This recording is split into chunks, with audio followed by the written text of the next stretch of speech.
2,000 years ago, a game was invented by King Ravana of Lanka, the demon king of the Hindu epic, the Ramayana. He created this game to play with his lovely wife, Mandodari. However, she turned around and promptly defeated him at his own creation. Mandodari, well known for her even temper, beauty, and brilliant mind, has since been traditionally considered the mother of this now worldwide game. Although not named in the Ramayana, this game has crossed ages and spread continents to become one of the most popular board games in the world. The game is believed to have originated in India due to the many references in Indian literature to the then unnamed game. A poem written in Sanskrit called the Vasavadata also mentions the game.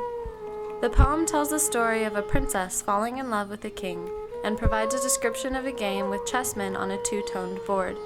The text reads, "The time of the rains played its game with frogs for chessmen, which, yellow and green in color, as if mottled by lac, leapt up on the black field squares."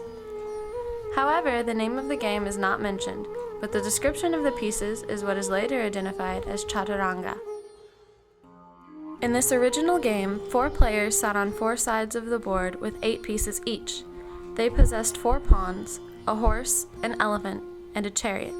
The game was played by the roll of a dice to determine which piece could be moved. As the Persians adopted the game, the name changed to Chatrang. The game is again mentioned in the records of Ardashir, son of Papak. This text deals with Ardashir, founder of the Sassanid Empire, who died in 242 AD.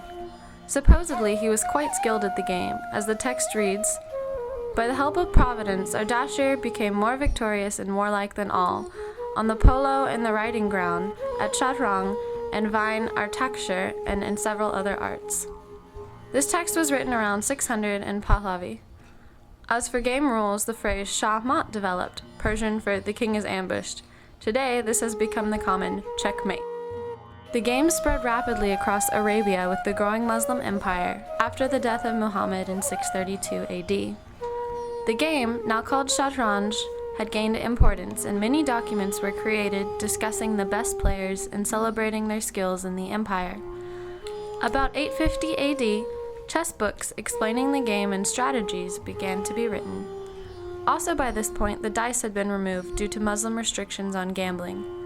The pieces were transformed into non-representational figures due to misgivings about representing humans. The Moors swept across Arabia in the 8th century, spreading the game to Spain and thus introducing it to Europe. The first reference to chess in Europe appears in 1010 AD in the Catalonian Testament. Charlemagne was given a chessboard by Muslim ruler Harun al-Rashid. The game reached Russia around the same time, and the names of the pieces in the early Russian game clearly reflect their Persian heritage. In China and Japan, the game came to exist early through interactions along the Silk Road, a vast trading route spanning between Europe, through the Middle East, all the way to China. Several scholars even argue that the game was invented by the Chinese. However, the etymology of the name chess is strictly Indian. Modern chess in China borrows from Indian Chaturanga and from the traditional Chinese game of Go, and is played on the intersections of squares. In Japan, the popular game of shogi is derived from Chaturanga and traditional Japanese games. However, back in Western Europe, much confusion over the names and styles of pieces ensued. Some pieces became archers in one country and standard bearers in another, with no real consensus. By the 12th century, the pieces had begun to be set into the roles of king, queen, knight, bishop, and infantryman, all roles typical for the aristocracy. The game was primarily a noble pastime, as shown from the exquisitely crafted and expensive boards and pieces of the time. The artistry was certainly no longer non-representational and had developed into elaborate mini-statues. Also during this time, the traditional colors developed from black and red to black and white. Chess was very much a part of popular noble culture. The game was valued for its intellectual aspect and became a part of court life.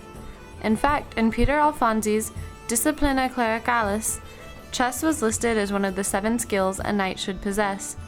Many of the kings of England, such as Henry I, were patrons of the game. It was mentioned in books, rule books, and even featured in art, as chess motifs appeared on tombs and pendants of the time. Queen Margaret of England had a famous green and red chess set counted among the royal treasures. Between 1475 and 1500 AD, some changes were made in the European game. The checkered board was introduced into play and the rules for the piece's movements were changed. The queen was introduced as a female piece and became the most powerful piece in the game, cutting the playtime in half. The formerly weak bishop also developed unlimited moves. In the 18th century, François-André Danican Philidor of France wrote the first book dealing entirely with the strategies of chess, L'analyse des échecs, the analysis of chess. In the 19th century, chess organizations and clubs began to appear, and the game achieved the moves and physical appearance that we now know. The first modern chess tournament was held in 1851. There then began many such tournaments, with the world champion being held in much prestige. Much of the history after this becomes a series of winners and prodigies, holding titles and winning tournaments. Often, we don't think about the origins of something that is internationally accepted as popular. But when we really delve deep into the past of something, such as chess, one of the most popular games today, a heritage can be discovered. From the supposedly uncivilized world of India, developed a game that would cross continents and become a modern pastime for all to enjoy.